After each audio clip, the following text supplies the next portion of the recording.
Good morning. Today we are going to discuss an autobiography written by Maya Angelou. She is an American writer. Her real name is Margaret Annie Johnson. She is a writer, poet, civil rights activist. Her time period is in between 1951 to 2014. I know why the cage birds sing.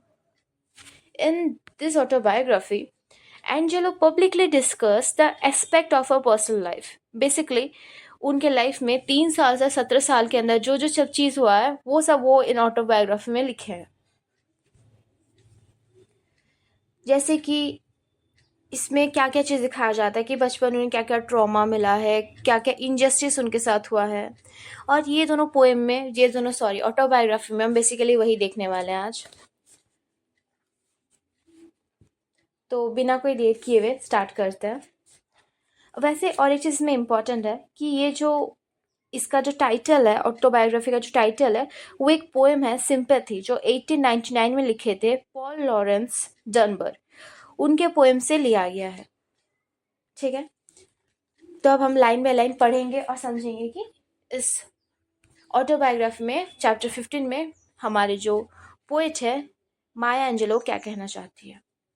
For nearly a year I snooped around the house, the store, the school, and the church, like an old biscuit, dirty and inedible. Then I met, or rather got to know, the lady who threw me my first lifeline. Basically वो 1 साल से हर जगह, घर में, store में, school में, church में घूम रही थी जैसे कोई पुराने बिस्किट की तरह, जो बहुत गंदी हो और जो खाने लायक भी ना हो. बेसिकली मतलब उनके लाइफ कोई एम था नहीं.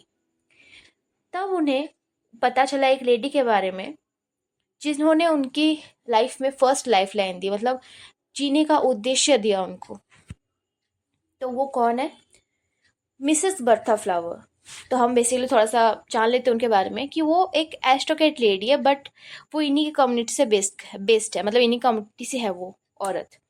लेकिन उसके जो रहने के तरीके हैं, उसके जो वो बेसिकली रिप्रेजेंट करती है जो बैकवर्ड कास्ट है, जो मार्गरेट का कास्ट है, उसको वो बेसिकली रिप्रेजेंट करती है जो वाइट वुमेन्स है उनके सामने.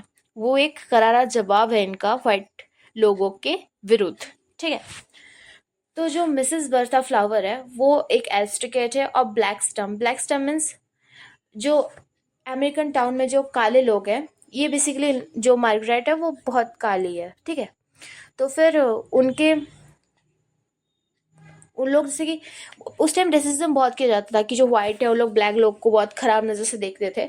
तो लेकिन जो मिस बर्था फ्लावर वो एक एरिस्टोक्रेट थी, वो एक रिच लाइफ जीती थी, बट वो थी ब्लैक पीपल में से.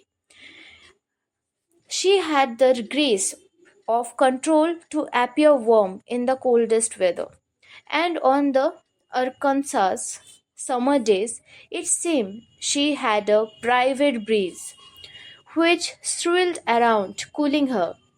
She was thin without the taut looking of weedy people, and his printed voile dresses and flower hat were as right for her as denim all over for a farmer. She was our side answer to the rich white woman in town. सो जो Mrs बार्था flower थी वो उनको explain कर रहे, जो हमारे poet है वो इतनी, उनमें इतना ग्रेस है, इतना चमक है कि ऐसा लगता है ना कि वो अपने आप को गर्म रख सकती है. जब पूरा ठंडा वेदर होता है तभी वो अपने आप को गर्म रख सकती है. और ऐसा लगता है ना कि जैसे कि समर डेज में ना उनके पास कोई अपना प्राइवेट स्विमिंग पूल होता होगा रेस्ट करने के लिए, अपने आप को कूल करने के लिए. मतलब वो इतनी अमीर है और वो इतनी सुंदर है. उनके पास सुंदर मतलब ऐसा नहीं होता ना कि जो काले होते हैं उनमें खूबसूरती नहीं होती है. बस कलर से वी कांट, हम ये नहीं समझ सकते कि कोई काला है तो अच्छा नहीं होगा. वो अच्छा हो सकता है. Face cutting matters, it not always about the colours.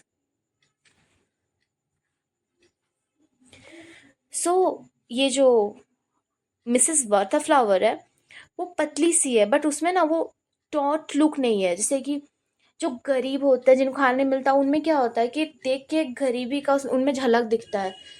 वो पतली है बट वैसी भी मतलब नहीं लगता उनको देख के कि उनको खाना नहीं मिल रहा है, फिर वो कुपोषित है, उस टाइप की वो नहीं है। और उन्होंने एक रॉयल ड्रेस पहना हुआ है, प्रिंटेड, उसमें कुछ प्रिंट हुए हैं, रॉयल कलर का ड्रेस है।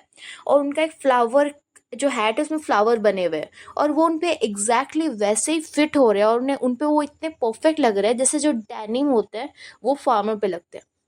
तो ज़्यादातर पहले जो लोग फार्मर्स होते थे ना, वो क्या करते थे, एक हैट पहनते थे जो डेनिम से बनता था। जब वो फार्मिंग करने जाते थे तो धूप से बचने के लिए वो एक हैट पहनते थे।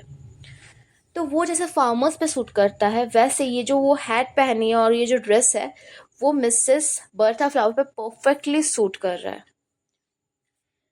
और वो इनके साइड का मतलब माया एंजेलो, उनके जो लोग हैं, जो ब्लैक पीपल्स है, उनकी तरफ का आंसर है वो, कि एक ब्लैक लेडी भी इतना अच्छा लाइफ जी सकती है। और वो हमेशा इनके साइड से स्टैंड लेती, क्योंकि ये भी एक ब्लैक पीपल है ऑब्वियसली, इनका भी कलर ब्लैक है। She was our side answer to the richest white woman in town. Her skin was a rich black that would have peeled like a plum if snacked. उनका जो skin है वो ऐसा लगता है ना कि उसको अगर ऐसे उठाने जाएंगे ना तो वो चमड़ा, जैसे कि जो प्लम होता है उसकी तरह से, प्लम का जो ऊपर का स्किन होता है, ये एक फ्रूट है बेसिकली, इसके ऊपर का स्किन जो है वो इजीली उठ जाता है। तो ये कह रहे हैं कि उनका भी स्किन वैसा ही है कि इसको थोड़ा सा टान देने से वो उठ जाएगा। But then, no one would have thought of getting close enough to Mrs. Flower to ruffle her dress, let alone sting her skin. She didn't encourage familiarity.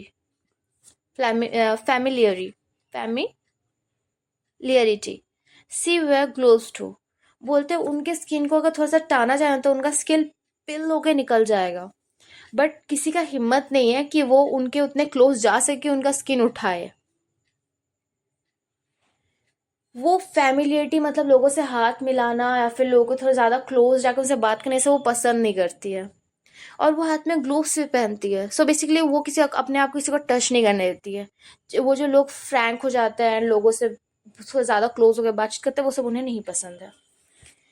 I don't think I ever saw Mrs. Flower laugh, but she smiled often, a slow widening of her thin black lips to show even small white teeth. Then the slow, effortless closing when she chose to smile on me. I always wanted to thank her. The action was so graceful and inclusively benign. सो कहते हैं कि मैंने कभी जो Mrs flower है, Mrs Bertha flower, उनको कभी मैंने हंसते भी नहीं देखा, बट वो स्माइल बहुत बार करती है।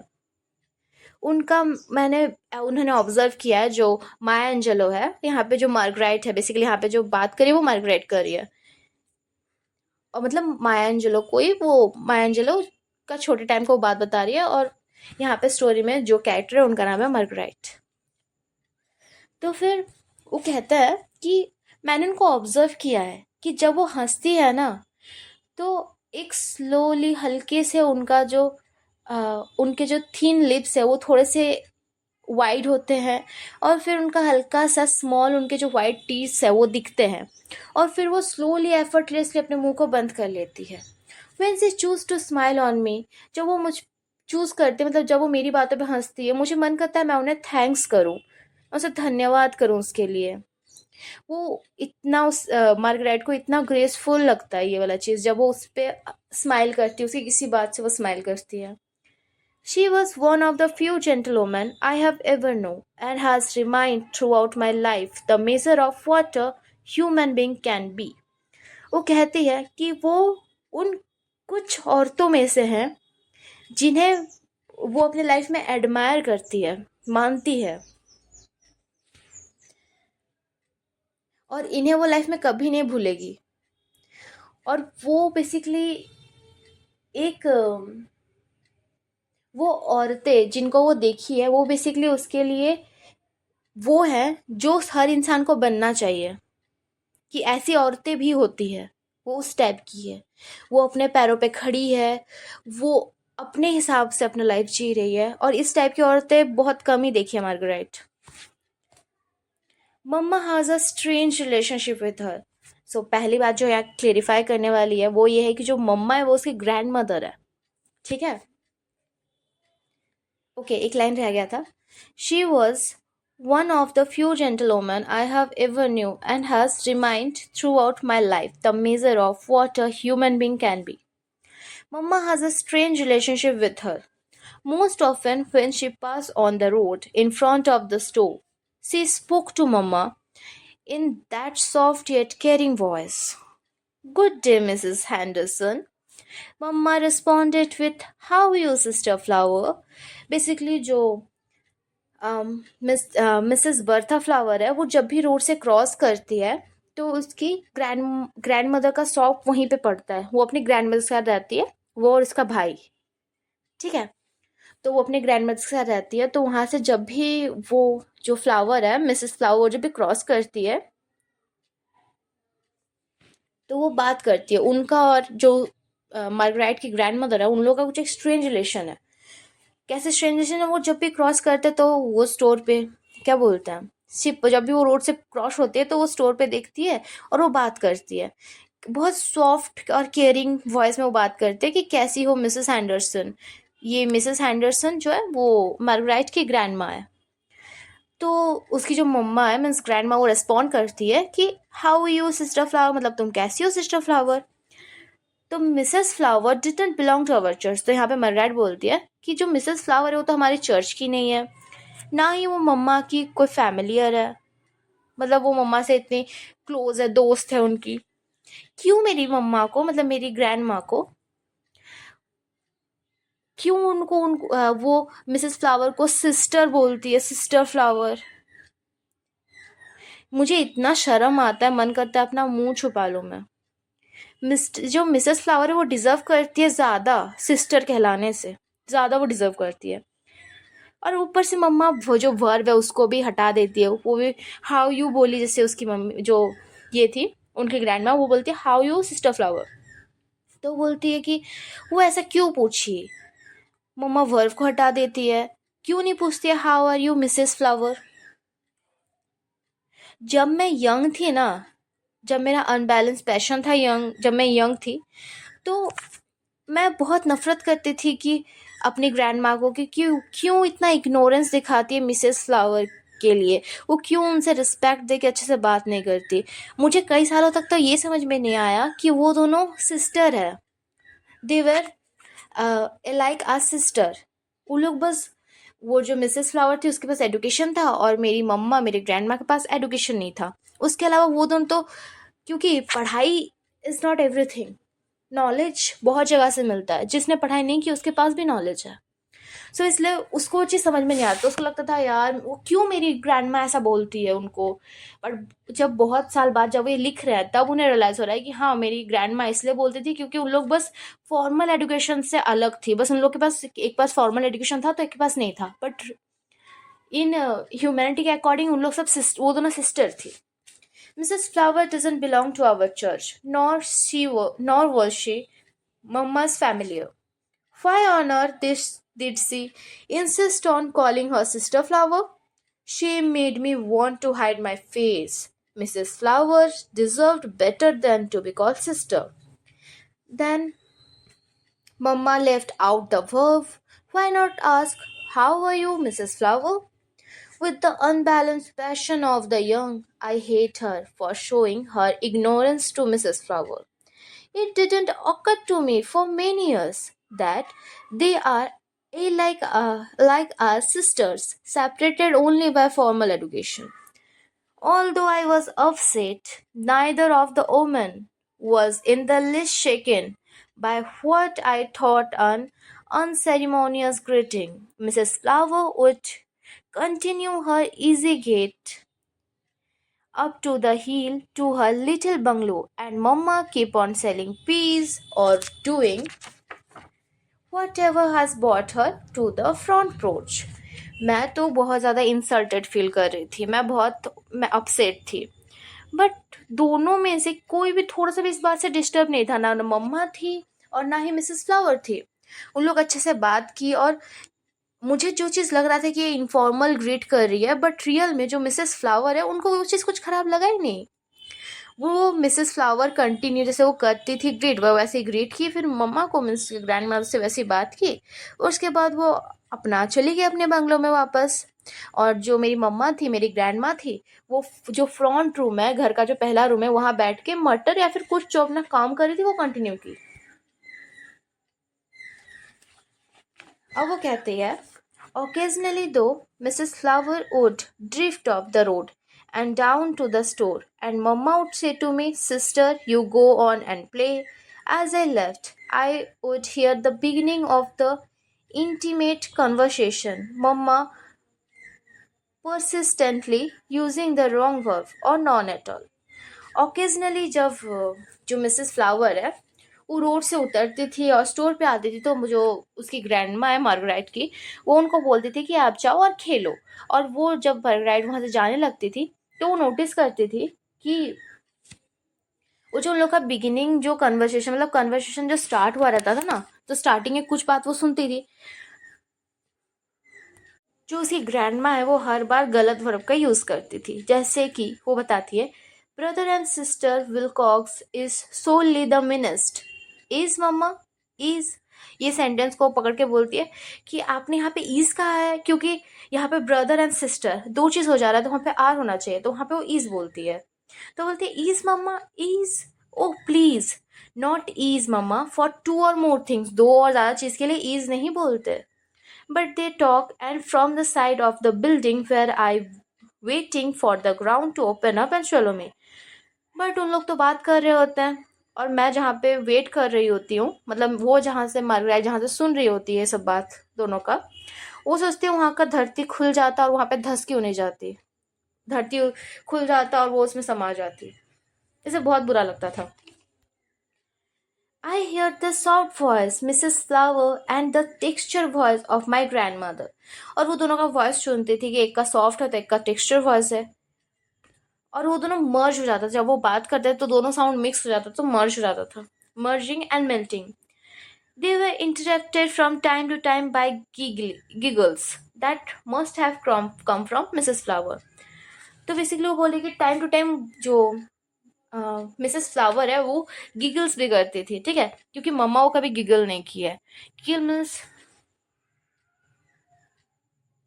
गिगल मीन्स होता है खिस्सी आना, मतलब वो एक टाइप का हंसी होता है। और जो उसकी ग्रैंडमा है वो, उनको गिगल्स करना आता ही नहीं है, वो अपने एंटायर लाइफ में कभी गिगल्स की नहीं है, इसका मतलब वो मिस्टर फ्लावर कर रही होगी। देन शी वॉज गॉन, फिर उसके बाद वो चली जाती है। She appeal to me because she was like people I had never met personally. वो बोलती है मुझे वो बहुत अट्रैक्टिव लगती है और मुझे इंटरेस्ट आता है उनके बारे में जानने में, क्योंकि वो उस टाइप की औरत है, लेडी है, जिन जिस जिस टाइप की औरत मैं पर्सनली कभी ऐसे नहीं मिली हूँ। मैं नॉर्मली गांव की लड़कियों से मिलती हूँ, औरतों से मिलती हूँ, बट वो इतनी बोल्ड है, वो अरिस्टोक्रेट है, और वो एक जैसे इंग्लिश नोबेल की जो लेडी होती है ना, उस टाइप की है। तो इसलिए मुझे वो बहुत अट्रैक्टिव लगती है। Like women in English Nobel who worked the no moors and with their loyal dogs। वो इंग्लिश नोबल्स की जो लेडी होती है ना, वो उस टाइप की लगती है, जो अपने हॉर्स के साथ चलती है, बट एक रिस्पेक्टफुल डिस्टेंस बना के चलती है। Like the women who sit in front of the roaring fireplaces drinking tea incessantly from the silver tray full of scones and crumpets, women who talked over the heath and read Morocco bound books.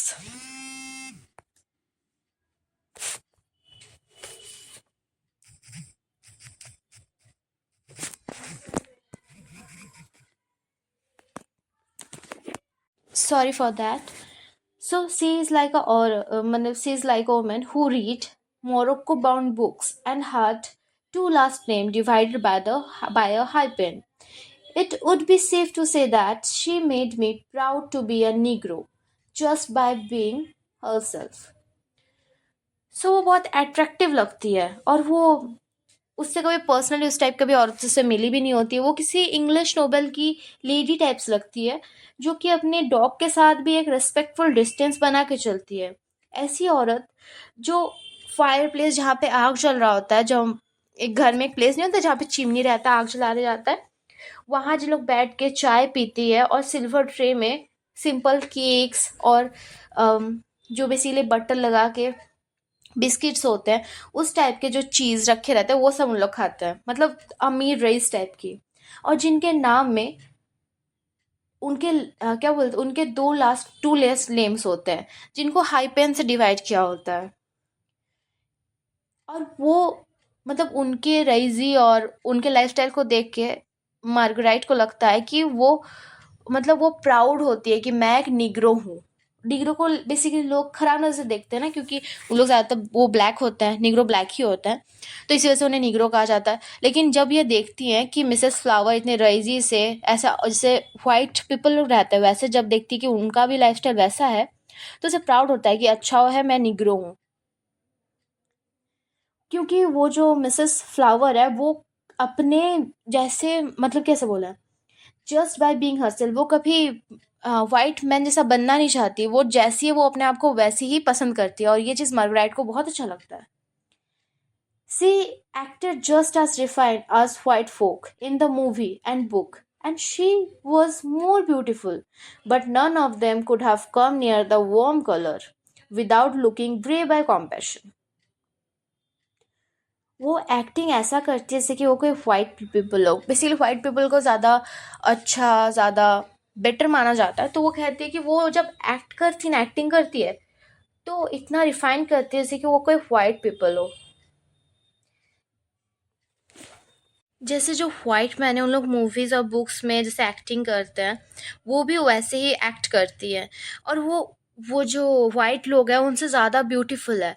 और अगर कोई भी black मतलब white person उसके पास आता है, ठीक है, उसके पास साथ में मतलब उसके पास आता है, तो वो कैसा लगता है, बोरिंग और अनएट्रैक्टिव लगता है। क्योंकि कोई ब्लैक पर्सन होता है ज़्यादा फोकस उस पे जाता है, वाइट पे नहीं जाता। तो दैट्स वाई वो बोल रही है कि कोई भी अगर आता है तो वो ग्रे लगता है, मीन्स बोरिंग और अनअट्रैक्टिव लगता है जब भी वो मिसेस बर्था फ्लावर के पास आता है, क्योंकि वो बहुत सुंदर है। It was fortunate that I never saw her in the company of the white folks, for since they tend to think of their whiteness as an evenizer, I am certain that I would have had to hear her spoken to commonly as Bertha, and my image of her would have been scattered like the unmendable Humpty Dumpty. मैं बहुत lucky हूँ कि मैंने उन्हें कभी white लोगों के साथ नहीं देखा, क्योंकि वाइट लोग उन्हें मिस बर्था फ्लावर या फिर मिसेस फ्लावर नहीं बोलेंगे, वो उन्हें बर्था बोलेंगे। और उनको लगता है, जो वाइट लोग हैं उनको लगता है कि वो बहुत सुपीरियर है, for since they tend to think of their whiteness as an evangelizer. उनको लगता है उनका जो वाइटनेस है वही उनका प्लस पॉइंट है, उनका पॉजिटिव पॉइंट है। तो इसलिए मैं सर्टेन हूँ, मैं श्योर हूँ कि उनके साथ अगर मैं देखता तो वो पक्का जो मिसेस बर्था फ्लावर को बर्था बोलते, और मेरे दिमाग में जो मिसेस फ्लावर का एक इमेज है वो स्कैटर्ड हो जाता, चकनाचूर हो जाता। One summer afternoon, sweet milk fresh in my memory, she stopped at the store to buy provision. Another Negro woman of her health and age would have been expected to carry the paper snack home in one hand. But Mom said, Sister Flower, I will sail belly up to the house with this thing. So basically, यहाँ से हम पढ़ेंगे कि जो एक summer afternoon में कैसे करके जो मर्गराइट है हो जाती है मिसेस फ्लावर के घर में। और यहाँ पे वो बोलती है कि पहले तो मतलब यहाँ बोला जाता है बेसिकली इस स्टैंजा में बोला जाता है कि एक आफ्टरनून उसको बहुत अच्छे से, मार्गरेट को बहुत अच्छे से याद है, इसलिए वो लिखती है स्वीट मिल्क फ्रेश, मतलब वो मेमोरी अभी फ्रेश है उसके माइंड में। वो she stop at the store to buy provisions, तो वो कुछ सामान लेने रुकी हुई थी, मिसेस बार्था फ्लावर कुछ सामान लेने के लिए मार्गरेट के दुकान पे आई हुई थी। तो वहाँ पे अनदर और एक भी निग्रो वुमेन थी, तो वो भी मिसेस फ्लावर के सेम एज की, तो उसे लगा कि जो सामान वो ले रही है ये सबको वही मिसेस बर्था फ्लावर ही हाथ में लेके चली जाएगी, कि वो सारी सब कुछ जो पेपर स्नैक्स थे वो सबको पकड़ के वो घर लेके जाएगी। बट जो मार्गराइट की ग्रैंड माँ है वो कहती है कि सिस्टर फ्लावर, मैं बेली बेली जो है ना वो मार्गराइट का भाई है, तो बोलते मैं उसको भेज देती हूँ, वो आपके घर में सब सामान दे के आएगा। तो इसके बाद जो मिसेस फ्लावर है वो बोलेगी नहीं, मुझे मार्गराइट से बात, मतलब मैं मार्गराइट को लेके जाना चाहूंगी। तो वो जाती है और वहां पे रास्ते में उन लोग का बातचीत होता है। ये हम लोग पढ़ेंगे सेकंड पार्ट में। और ज़्यादा अच्छा होगा अगर आप ये वीडियो 2x पे देखें, तो आपको इजीली और जल्दी समझ में आ जाएगा ये वाला चीज़। सो नेक्स्ट पार्ट में मिलते हैं, तब तक ध्यान रखिए।